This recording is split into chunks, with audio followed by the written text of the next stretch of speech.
नमस्कार, बुलेटिन में आपका बहुत बहुत स्वागत। मैं आपके साथ अंकित मिश्रा और आप देख रहे हैं टीवी 27 न्यूज। घड़ी में 4 बज गए हैं और आज 4 बजे की 4 बड़ी खबरों को आप तक पहुंचाने का समय आ चुका है। और साफ तौर पर हम दिन भर की आज 4 बड़ी खबरों को लेकर आते हैं इस खास कार्यक्रम में। ये वो खबरें हैं जो सबसे ज्यादा प्रभाव आप पर डालती हैं। हमसे और आपसे इनका सीधा सरोकार होता है। तो बात करते हैं पहली खबर की, जो कि दिल्ली से है। एक एक करके इन तस्वीरों के माध्यम से समझिए इन 4 खिड़कियों में आज की 4 बड़ी खबरें। पहली खबर, जहां राज ठाकरे ने गृह मंत्री अमित शाह से मुलाकात कर महाराष्ट्र से दिल्ली तक हलचल को बढ़ा दिया है। तो महायुति में मन से चौथी सहयोगी बनेगी। महाराष्ट्र नवनिर्माण सेना के एनडीए गठबंधन का हिस्सा बनना लगभग तय माना जा रहा है। तो वहीं दूसरी खिड़की में आप जो देख रहे हैं, यहां बात कर लेते हैं। इसमें लोकसभा चुनाव से पहले पशुपति पारस ने केंद्रीय मंत्री पद से इस्तीफा दे दिया। वो बिहार में एनडीए के बीच हुए सीट शेयरिंग में एक भी सीट न मिलने से नाराज थे। अटकलें हैं कि पशुपति पारस लालू यादव के साथ मिलकर बिहार में खेला करते दिख सकते हैं। तो तीसरी खबर, लोकसभा चुनाव के लिए कांग्रेस प्रत्याशियों का आज ऐलान हो सकता है। साथ ही कांग्रेस अपने घोषणा पत्र को अंतिम रूप देने की तैयारी कर रही है। आज शाम सीईसी की मीटिंग भी है। इस उम्मीदवार को लेकर के, कौन उम्मीदवार कितना मजबूत, इसको लेकर आज अंतिम मोहर लग सकती है। बात करें आखिरी आज की चौथी खबर की, जो चौथी खबर आपको बताएंगे वो छत्तीसगढ़ के पूर्व सीएम भूपेश बघेल से निकल कर आती है, जहां राजनांदगांव में अपना चुनावी अभियान तेज कर दिया है पार्टी ने। तो वहीं तमाशा उस वक्त खड़ा हो गया जब एक कार्यकर्ता ने भूपेश बघेल के सामने ही सरकार की पोल खोल कर रख दी, यानी पूर्व सरकार की पोल खोल कर रख दी और कहा कि 5 साल में काम नहीं, सिर्फ परेशान किया। इन चारों खबरों पर आज हमारे सहयोगी जुड़ेंगे और विस्तार से खबर की इनसाइड स्टोरी आपको बताएंगे कि क्या कुछ इन खबरों के भीतर चल रहा है। इन तस्वीरों के माध्यम से एक एक करके आप तक पहुंचाएंगे।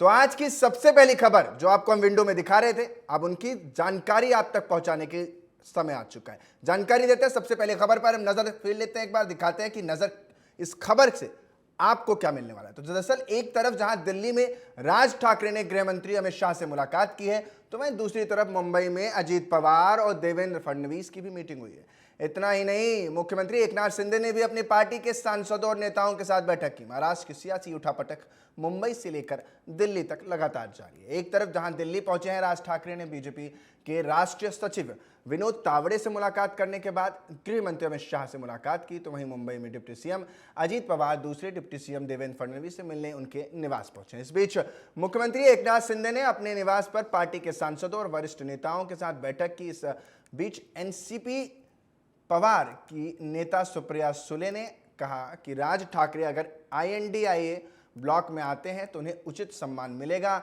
उन्होंने कहा कि INDIA गठबंधन और महाविकास अघाड़ी सच्चाई और भ्रष्टाचार और बेरोजगारी के खिलाफ अपनी लड़ाई जारी रखेगी। तो ये 2 खिड़कियां दिखा रहे हैं, यानी 2 विंडो में आप इन तस्वीरों को देख पा रहे हैं। इन तस्वीरों के जरिए आप देखिए कि इन 2 विंडोज में वो तस्वीरें हैं आज की मुलाकात, और इन मुलाकात के मायने क्या निकल कर जाएंगे ये देखना दिलचस्प हो जाएगा। तो MNS किसके साथ होगी, NDA का हिस्सा बनेगी या INDA गठबंधन में शामिल हो जाएगी, ये देखना दिलचस्प होगा। मेरे साथ मेरे 2 सहयोगी जुड़ गए हैं। पंकज वानखेड़े जहां दिल्ली से जानकारी देंगे, तो वहीं मुरारी हमारे साथ मुंबई से इस खबर पर अपडेट देंगे। सबसे पहले मुंबई लिए चलते हैं क्योंकि आज ये खबर वहीं की है। मुरारी, आज तस्वीर जो है वो कम से कम ये मानकर चल रहे हैं हम कि बड़ी क्लियर हो गई है कि MNS का गठबंधन मानकर चलिए कि तय हो जाएगा और NDA का साथ थाम लिया जाएगा। जी बिल्कुल अंकित, जिस तरीके से कयासों का दौर शुरू है, मनसे प्रमुख राज ठाकरे कल देर रात दिल्ली पहुंचे थे और आज सुबह जिस तरीके से विनोद तावड़े से मुलाकात हुई, उसके बाद तुरंत जो है कि अमित शाह से मिलने के लिए राज ठाकरे पहुंचे। उनके साथ उनके बेटे भी थे और जिस तरीके से पुष्पगुच्छ जो है दिया जा रहा है, अमित शाह का स्वागत सम्मान कर सकते हैं कि राज ठाकरे द्वारा किया जा रहा है। इससे इतना तय है कि इस गठबंधन में शामिल होने के लिए राज ठाकरे ने पूरा मूड मिजाज बना चुका है और यही वजह है कि वो रातों रात जो है दिल्ली पहुंचे और एक के बाद एक मुलाकात का दौर चालू है। वो तो इधर दिल्ली पहुंच गए, लेकिन उधर उल्टा बीजेपी में ही जो घटक दल है वो आपस में ही मीटिंगें करने लग गए। तो क्या उनको कुछ डर सता रहा है जी, कि अगर अगर देखा गठबंधन जाए होता है तो उनके स्वरूप को कुछ ठोस एक कहें तो चोट पहुंच सकती है, या सीटों को लेकर मंथन जो कर रहे हैं बाकी के दल, उनको लेकर के क्या कहेंगे, क्योंकि घटक दल वहां पर भी अपने आप में ही अपनी पार्टियों के साथ मंथन कर रहे हैं। जी, अंकित, देखिए जिस तरीके से राज ठाकरे दिल्ली पहुंचे, उसके बाद ही अजीत पवार ने तुरंत सागर बंगले पर देवेंद्र फडणवीस से मुलाकात करने पहुंचे हैं, क्योंकि उन्हें ये डर जरूर सता रहा है कि मराठी अस्मिता, मराठी मुद्दा का राह पर चलने वाले राज ठाकरे जब एक बार इस गठबंधन में शामिल होंगे तो उन्हें सीट भी देनी होगी और कार्यकर्ताओं के साथ समझौता भी करना होगा। यही मंथन मुंबई में भी जो है अजित पवार कर रहे हैं देवेंद्र फडणवीस के साथ। तो मुख्यमंत्री एकनाथ शिंदे भी अपने सांसद और विधायकों के साथ बैठक कर रहे हैं। सीट शेयरिंग के फार्मूले को लेकर अगर कोई बात आती है तो उस पर किस तरीके की सहमति बनाई जाए। और राज ठाकरे को आने को लेकर पहले ही एकनाथ शिंदे ने कह चुका है कि हमारी विचारधाराएं उनकी विचारधाराओं से मिलती है। देखना ही होगा कि राज ठाकरे को जब इसमें शामिल होते हैं तो उन्हें क्या कुछ सीटें दी जाती है। और अजित पवार का जो कह सकते हैं कि मतभेद है, ठीक है, उसे देवेंद्र फडणवीस कैसे सुलझा ठीक है मुरारी। पाते हैं। पंकज हमारे साथ दिल्ली से जुड़े हुए हैं। पंकज, दिल्ली की चिंगारी मुंबई पर भारी, अगर ये मैं कहूं तो गलत नहीं होगा। इधर दिल्ली में मीटिंग हो रही है, उधर बीजेपी के जो घटक दल हैं, सरकार जिनकी है, वो आपस में भी मीटिंग, अपने दल के साथ भी मीटिंग कर रहे हैं, तो साथ ही साथ देवेंद्र फडणवीस के साथ भी उनकी मीटिंग हो रही है। क्या मायने निकाले जाएंगे इसके? देखिए अंकित, अगर भारतीय जनता पार्टी ने राज ठाकरे का जो एक तरह से कहा जाए कि अलायंस में आने को लेकर जो बातचीत चल रही है उसका स्वागत किया है, तो इसके मायने तय है कि पार्टी ने पहले ही तमाम घटक दल से बात कर ली होगी, चाहे वो एकनाथ शिंदे हो चाहे अजित पवार हो। देखिए उसके मायने देखिए, लगातार जब एकनाथ शिंदे ने पार्टी तोड़ी थी, उद्धव ठाकरे से अलग हुए थे, तब से लगातार ये कहा जा रहा था कि ठाकरे परिवार की जो लेगेसी है वो कहीं ना कहीं ठाकरे के साथ ही रहेगी, उद्धव ठाकरे के साथ। लेकिन अब कहीं ना कहीं अगर ठाकरे पार्टी का, ठाकरे परिवार का वोट चाहिए आपको, तो कोई ना कोई ठाकरे बंधु आपके साथ मौजूद होना चाहिए। तो ये समीकरण तय करने के लिए मुझे ऐसा लगता है, और जो खबरें निकल कर आ रही है वो ये है कि एकनाथ शिंदे भी चाहते हैं कि राज ठाकरे इस गठबंधन में आए, उसको उनको दक्षिण फायर ब्रांड नेता है और उनके बयान कई बार विवाद पैदा करते हैं।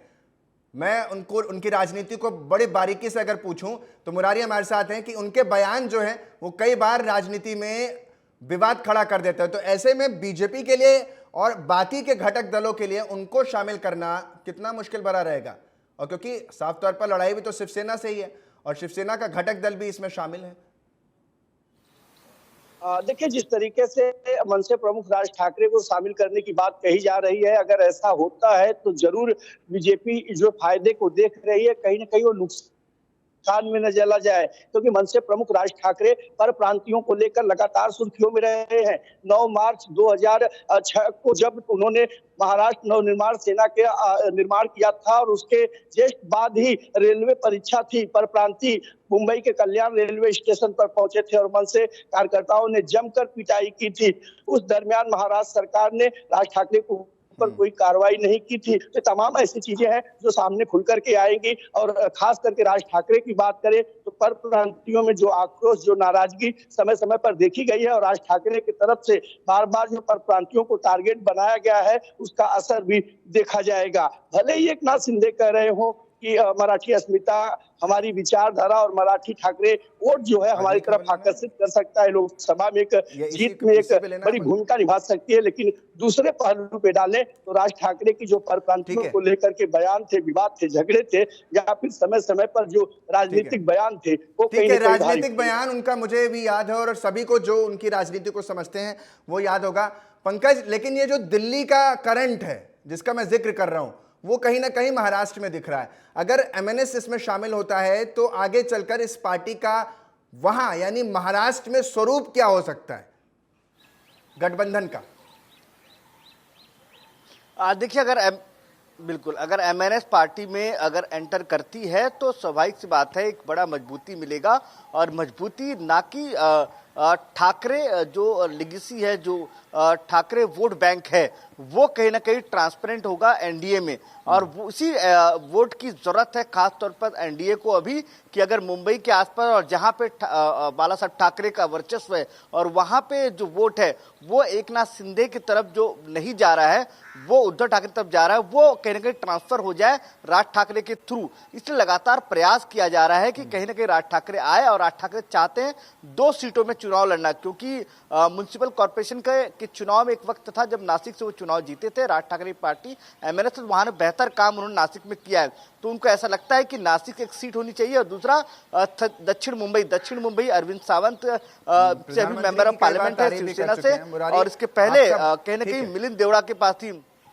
प्रधानमंत्री की कई बार तारीफ भी इससे पहले कर चुके हैं, और आज ये तस्वीर इसकी तस्दीक करती है कि राजनीति में जब कोई बीज बोया जाता है तो उसका असर बहुत जल्द नहीं लेकिन आगे चलकर देखने को जरूर मिल जाता है। मुरारी जी, आपका बहुत बहुत शुक्रिया आपका हमारे साथ जुड़ने के लिए। पंकज, आप लगातार बने रहिएगा। अगली खबर की तरफ लिए चलते हैं, बिहार की बात कर लेते हैं। और बिहार में एनडीए में सीट का बंटवारा हो गया है, लेकिन एक तरफ जहां चिराग पासवान को 5 सीटें दे दी गई तो वहीं उनके चाचा की अनदेखी कर दी गई। इससे नाराज पशुपति पारस ने मोदी कैबिनेट से इस्तीफा दे दिया है। कहा है कि उनके साथ नाइंसाफी हुई। जो फॉर्मूला तय हुआ उसके मुताबिक बीजेपी 17 सीटों पर चुनाव लड़ेगी, जबकि जेडीयू 16 सीटों पर चुनाव लड़ेगी, यानी एक कम। वहीं चिराग पासवान को 5, मांझी की पार्टी हिंदुस्तान आवाम मोर्चा को 1 सीट तथा उपेंद्र कुशवाहा की पार्टी को भी 1 सीट दी गई है। गौर करने वाली बात इसमें यह है कि पशुपति पारस की लोक जन शक्ति पार्टी को 1 भी सीट नहीं मिली। पारस ने कुछ दिन पहले ही बगावत के संकेत देते हुए कहा था कि उनके पास विकल्प खुले हुए हैं। अब शायद समय आ गया है कि विकल्पों को एक बार पशुपति पारस दोबारा से टटोल लें और समझें कि आखिर कैसे इन विकल्पों पर नई रणनीति तैयार की जाए।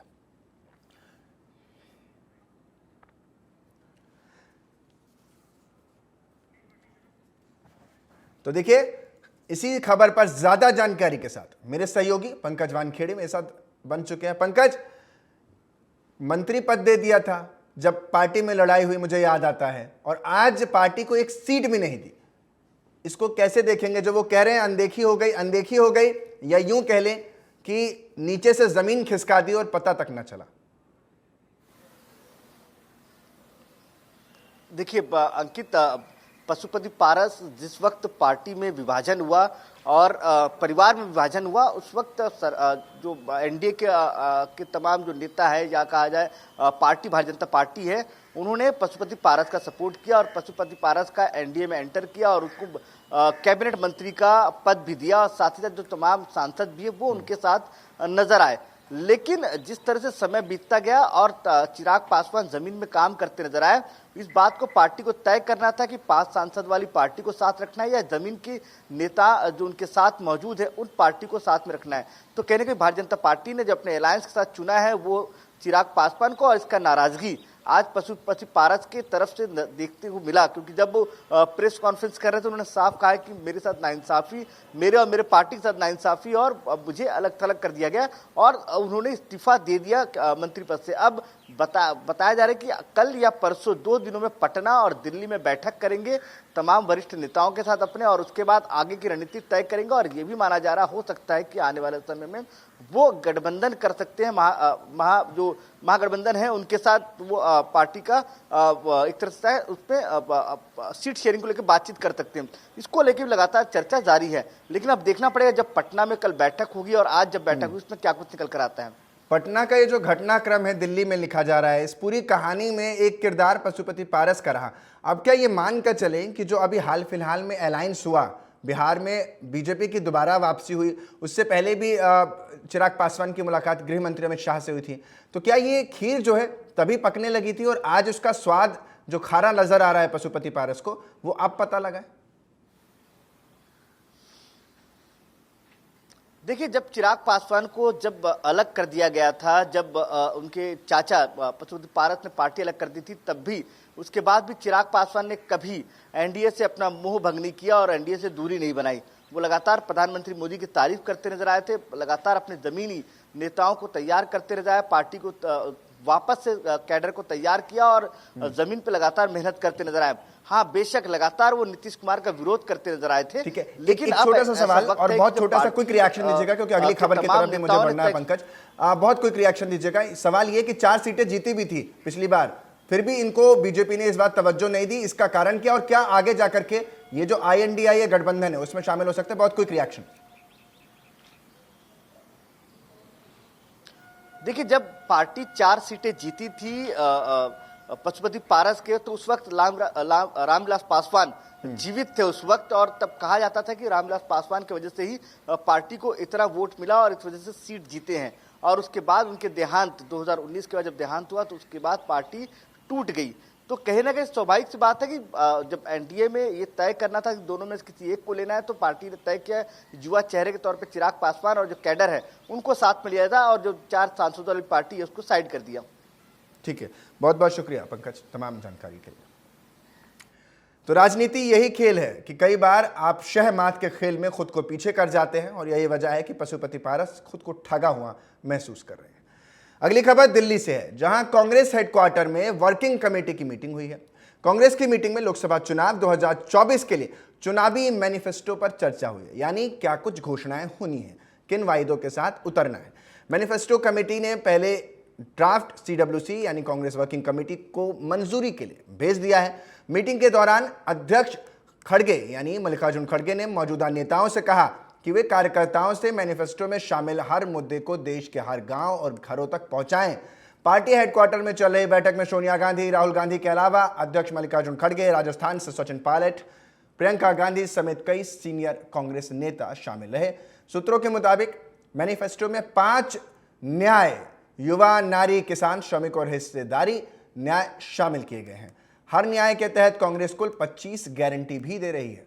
अभी तो दिलचस्प होने वाला है कि इस बार किन वायदों के साथ सरकार उतरने वाली है, या यूं कह लें सरकार बनाने के लिए कांग्रेस पार्टी उतरने वाली है। इन वायदों में कौन सी वादे प्रमुख रहेंगे, इस मीटिंग में इसका जिक्र हुआ है। जो सूत्र दावा कर रहे हैं, हर वादे के लिए इस 5 सूत्रीय वादों में 25 गारंटी देने के लिए कहा गया है, यानी इन 25 गारंटियों के जरिए कांग्रेस पार्टी उतरेगी। तो देखिए, साफ तौर पर जो तस्वीर निकलकर सामने आती है वो ये कि आज कांग्रेस की इस पूरी मीटिंग में कांग्रेस की जो नई लिस्ट आने वाली है उसका इंतजार जहां हम एक तरफ कर रहे हैं, उम्मीदवार आस लगाए बैठे हैं, तो वहीं दूसरी तरफ कांग्रेस पार्टी में जो अंदरूनी सूत्र बता रहे हैं वो ये कह रहे हैं कि जो मुद्दे हैं वो नारी, श्रम और तमाम तरीके के जो मुद्दे हैं, इन पर आज ये बैठक हुई है, और इन बैठक पर अब बस मोहर लगने की बारी है। लोकसभा चुनाव 24 के लिए चुनावी मैनिफेस्टो पर इस बैठक में चर्चा हुई। मैनिफेस्टो कमेटी ने पहले ही ड्राफ्ट CWC को मंजूरी के लिए भेज दिया था। मीटिंग के दौरान अध्यक्ष मल्लिकार्जुन खड़गे ने मौजूदा तमाम नेताओं को और कार्यकर्ताओं से मैनिफेस्टो में शामिल हर मुद्दे को देश के हर जन तक, हर घर तक पहुंचाने की बात कही। पार्टी हेडक्वार्टर में चल रही बैठक में सोनिया गांधी, राहुल गांधी के अलावा अध्यक्ष मल्लिकार्जुन खड़गे, राजस्थान से सचिन पायलट, प्रियंका गांधी समेत कई सीनियर नेता आपको तस्वीरों में नजर आ रहे होंगे। सूत्रों के मुताबिक मैनिफेस्टो में 5 न्याय, युवा, नारी, किसान, श्रमिक की हिस्सेदारी को प्रमुखता से रखा गया है। इसी पर ज्यादा जानकारी के साथ मेरे साथ मेरी सहयोगी आयुषी मिश्रा जुड़ चुकी हैं। आयुषी, आज 5 न्याय यानी युवा, नारी, किसान, श्रमिक की हिस्सेदारी को लेकर के जो सूत्र जानकारी दे रहे हैं निकलकर सामने आ रहा है, इसको कैसे देख रहे हैं? कैसे चुनाव में जाना है और क्या कुछ नई वायदों के साथ पार्टी उतर सकती है?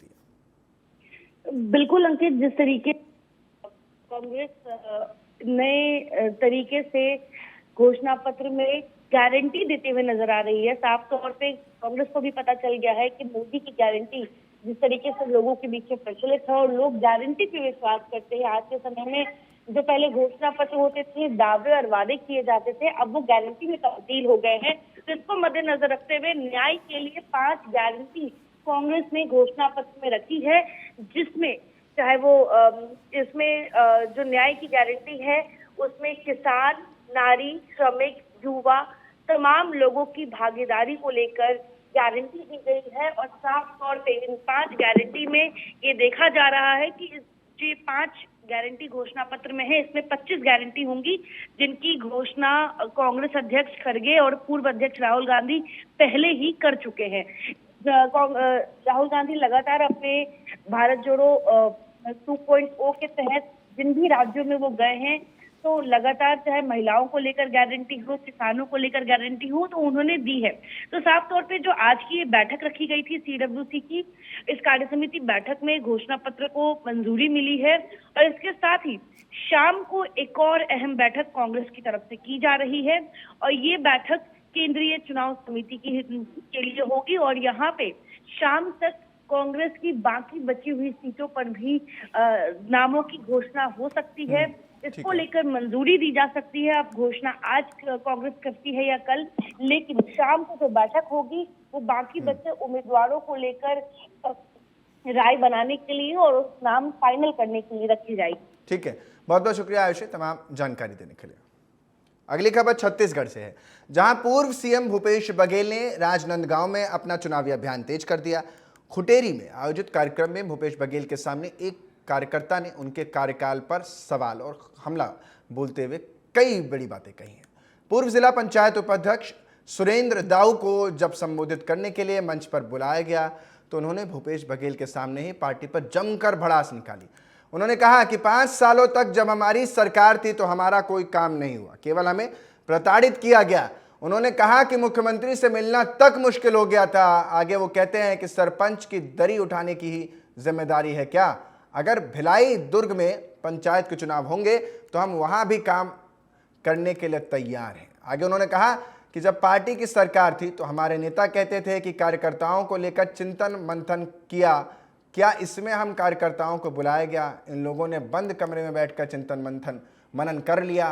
किसानों को भाजपा की सरकार 3100 रुपए धान के दे पा रही है तो वो केवल भूपेश बघेल की देन है, ये कहते नजर आए सुरेंद्र राव। और उन्होंने कहा 5 साल हमारी सरकार रही, यहां मौजूदा एक भी कार्यकर्ता अगर कह दे कि उसका काम हुआ है, हमारे दुख तकलीफ बहू बेटा और का ट्रांसफर में कोई साथ नहीं दिया, सिर्फ प्रताड़ित किया गया। 5 सालों में हम कार्यकर्ताओं की कोई पूछ नहीं हुई, हम तो आपसे मिलने के लिए 5 साल तक इंतजार करते रह गए, तब जाकर के आज इस मंच पर आपसे मिल पाए। इसी खबर पर अरुण गुप्ता मेरे साथ ज्यादा जानकारी के साथ फोन लाइन पर जुड़ गए हैं। अरुण, साफ तौर पर सवाल और न केवल सवाल बल्कि यह भी बता दिया कि 5 साल में कुछ नहीं हुआ, आपसे मिलने के भी हमें जद्दोजहद करनी पड़ गई और आप मिले तक नहीं। बिल्कुल अंकित, एक तरह ये देखा जाए कि बीजेपी लगातार हमलावर है और इसी दरमियान जो है कांग्रेस के नेता और कार्यकर्ता जिस वजह से किनारा काट रहे थे वो भी अब साफ तौर पर सामने आने लगे हैं। हाल ही में लोकसभा चुनाव का बिगुल बज चुका है और सभी दल के नेता चुनावी प्रचार प्रसार में जुट गए हैं। इस दौरान पूर्व सीएम और लोकसभा प्रत्याशी भूपेश बघेल जो है राजनांदगांव चुनावी दौरे पर पहुंचे थे, जहां उनके पार्टी के नेता ने भरे मन से ही अपनी मतलब भड़ास निकाली और ये कहने सुने गुरेज नहीं किया कि मेरी बात यदि बुरी लगी हो तो मुझे पार्टी से निष्कासित कर दें। पूरा मामला ये है कि जो कांग्रेस नेता और पूर्व जिला पंचायत उपाध्यक्ष सुरेंद्र दाऊ ने मंच से अपनी भड़ास निकालते हुए पूर्व सीएम बघेल के सामने कहा कि 5 साल तक कार्यकर्ताओं का ना काम हुआ, ना किसी तरह का सम्मान हुआ। 5 साल एक नेता, सिर्फ एक ही नेता दिखा, आज वह गायब है। 5 साल हम आपसे मिलने के लिए तरस गए। कुल मिला के साफ तौर पे ये उनका कहना था कि 5 साल तक जब आपकी सरकार थी तो हम आपसे मिलने पहुंचते थे, लेकिन हमको कुछ नेताओं के द्वारा जो है मिलने नहीं दिया जाता है। जब तक सरकार थी तब तक हमारा ना कोई सम्मान रखा, ना हमारी तरह से कोई ख्याल रखा। जहां तक ये भी बात आई किसी भी तरह की पार्टी के कार्यकर्ताओं का ना मदद किया गया। एक सवाल मेरा ये भी है कि बीजेपी हमेशा हमलावर होती है, खासतौर पर प्रधानमंत्री भी कहते हैं कि रजवाड़ी ठाठ है, रजवाड़ी शासन होता है। बीजेपी हमेशा इसको लेकर के परिवारवाद और राजशाही पर हमलावर होती है और आज उनका नेता खुद कह रहा है कि हमें आपसे मिलने के लिए इतना समय लेना पड़ गया कि 5 साल बाद जब आप हार गए हैं तब आप हमारे बीच आए। तो ये सोचने वाला विषय कांग्रेस पार्टी को इसमें समझना चाहिए कि उसकी जमीन कितनी कमजोर हो गई है कि उसके निचले स्तर के नेता उच्च स्तर के नेता से मिलने के लिए भी समय नहीं पा पाते हैं। बिल्कुल अंकित, साफ तौर पर ये देखा जाता है कि कांग्रेस में एक ही है जो जैसे चाहे टिकट को लेके हो चाहे पार्टी कार्यकर्ताओं को लेके है कि एक ही चीज को बार बार रिपीट किया जाता है।